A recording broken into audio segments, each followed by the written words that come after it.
जानवरों को काबू करने का सोचते ही जहन में शायद ताकत का ख्याल आता हो, है ना? लेकिन असल में ये सिर्फ ताकत का खेल नहीं है। ये तो एक फन है जिसमें महारत, हिफाजत और हमदर्दी सब कुछ शामिल है। ये जानवरों की देखभाल का एक बहुत ही ज़रूरी हिस्सा है, जो इस बात को यकीनी बनाता है कि इलाज महफूज भी हो और मौसर भी। यही वो बुनियादी सवाल है जिसका सामना जानवरों के डॉक्टरों और देखभाल करने वालों को रोजाना करना पड़ता है। और आज हम इसी सवाल की गहराई में उतरेंगे और इसका जवाब तलाश करने की कोशिश करेंगे। अच्छा, तो आज हम बात करेंगे हैंडलर की मुश्किल पर। फिर देखेंगे वो सुनहरी उसूल क्या हैं जिन पर अमल करना ज़रूरी है। उसके बाद कुछ अमली मिसालें भी देखेंगे, औजारों पर नज़र डालेंगे और आखिर में इखलाकी जिम्मेदारियों पर बात करेंगे। तो आइए शुरू करते हैं। तो सबसे पहले आइए इस बुनियादी सवाल को समझते हैं कि आखिर हम जानवरों को काबू में करते ही क्यों हैं। मकसद को समझना ही सही तरीके को अपनाने की पहली सीढ़ी है। देखें, किताबी ज़बान में तो इसे एनिमल रिस्ट्रेंट कहते हैं, लेकिन आसान अल्फाज में इसका मतलब है किसी जानवर को इस तरह महफूज तरीके से काबू करना कि ना उसे चोट लगे ना हैंडलर को, और जो भी ज़रूरी इलाज है वो ठीक से मुकम्मल हो जाए। तो असल मकसद सिर्फ कंट्रोल हासिल करना नहीं, बल्कि हिफाजत है, जानवर की भी और इंसान की भी। यही वो बुनियाद है जिस पर इस फ़न के तमाम उसूल खड़े हैं। तो वो कौन से सुनहरी उसूल हैं जो हर माहिर को मालूम होने चाहिए? आइए इन बुनियादी क़वानीन पर एक नज़र डालते हैं जो हर जानवर पर लागू होते हैं, चाहे वो छोटा हो या बड़ा। ये 6 उसूल सिर्फ हिदायत नहीं हैं, बल्कि एक मुकम्मल फ़लसफ़ा हैं। सबसे पहला और अहम उसूल, हमेशा कम से कम ज़रूरी ताकत इस्तेमाल करें। फिर जानवर के पास सुकून से जाएं, उसकी नस्ल और उसके इनफरादी मिजाज को समझने की कोशिश करें। और हमेशा याद रखें, पहले अपनी और जानवर की हिफाजत, और आखिर में इस पूरे अमल को जितना मुमकिन हो मुख्तसर रखें। उसूल तो समझ लिए, लेकिन असल ज़िंदगी में ये काम कैसे करते हैं?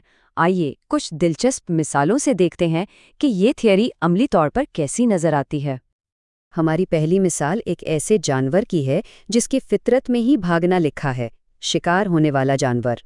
मवेशी जैसे गाय को इंसान एक खतरे की तरह लगता है, इसलिए वो कुदरती तौर पर हमसे दूर भागते हैं। यहाँ जो चीज़ वाकई दिलचस्प है ना, वो है फ्लाइट जोन का तस्वर। ये असल में जानवर के इर्द गिर्द एक नज़र ना आने वाला दायरा है। अगर कोई इसमें दाखिल होगा तो जानवर भाग जाएगा। माहिर हैंडलर्स इसी दायरे के किनारे पर चलकर जानवर को बगैर डराए अपनी मर्जी की सिमत में ले जाते हैं। ये ताकत नहीं, बल्कि जानवर की नफ्सियात को समझने का कमाल है। अब एक छोटे, फुर्तीले और आसानी से तनाव का शिकार होने वाले पालतू जानवर की मिसाल लेते हैं, यानी बिल्ली की। एक डरी हुई बिल्ली को ज़बरदस्ती पकड़ना खतरे से खाली नहीं है। इसके बजाय माहिरीन एक बहुत ही ज़बरदस्त तकनीक इस्तेमाल करते हैं जिसे बुरीटो रैप कहते हैं। इसमें बिल्ली को नरमी से एक तौलिए में लपेट दिया जाता है, जिससे उसे ज़बरदस्ती का एहसास नहीं होता, बल्कि वो खुद को महफूज महसूस करती है और पुरसुकून हो जाती है। ये कम से कम ताकत के असूल की एक बेहतरीन मिसाल है। और हमारी आखिरी मिसाल है एक बड़े और ताकतवर जानवर की, जिसे काबू करना एक बहुत बड़ा चैलेंज हो सकता है। घोड़े जैसे ताकतवर जानवर से ताकत आजमाई करना तो बिल्कुल बेकार है। इसके बजाय माहिरीन साइंस का इस्तेमाल करते हैं। वो ट्विच नामी एक आला इस्तेमाल करते हैं। जब इसे घोड़े के ऊपरी होंठ पर लगाया जाता है तो ये कुदरती तौर पर एंडोफिन्स खारिज करता है। ये जिस्म के अपने सुकूनावर केमिकल्स हैं।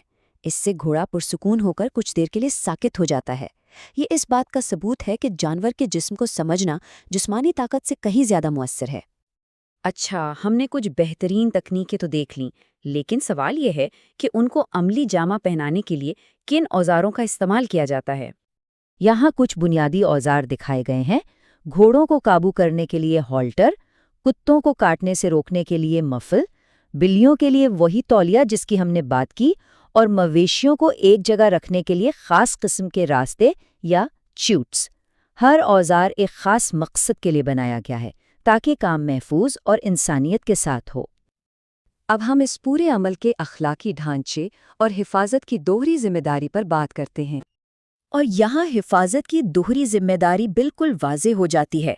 जैसा कि इस चार्ट में देखा जा सकता है, एक कॉलम हैंडलर की हिफाजत के लिए है, जैसे फरार का रास्ता रखना, जबकि दूसरा कॉलम जानवर की हिफाजत पर मरकूज है, जैसे इसे कम से कम वक्त के लिए काबू में रखना। یہ ایک بہت نازک توازن ہے اور ایک اچھا ہینڈلر ہمیشہ ان دونوں کا خیال رکھتا ہے۔ اور یہ یاد رکھنا بھی بہت ضروری ہے کہ کبھی کبھی سب سے ہمدردانہ اور محفوظ آپشن کیمیکل ریسٹرینٹ ہوتا ہے، یعنی دوا دے کر جانور کو پرسکون کرنا۔ یہ ہار ماننا نہیں، بلکہ یہ ایک ماہر ڈاکٹر کا فیصلہ ہوتا ہے جو جانور اور انسان دونوں کی بھلائی کے لیے کیا جاتا ہے۔ اور آخر میں یہ جملہ اس پورے موضوع کا نچوڑ ہے۔ جانوروں کو صحیح طریقے سے قابو کرنا ایک فن بھی ہے اور ایک سائنس بھی۔ اس میں علم، مہارت اور سب سے بڑھ کر ہمدردی شامل ہے۔ یہ صرف جانور کو پکڑنے کا عمل نہیں، بلکہ اس کی دیکھ بھال کا ایک قابل احترام اور لازمی حصہ ہے۔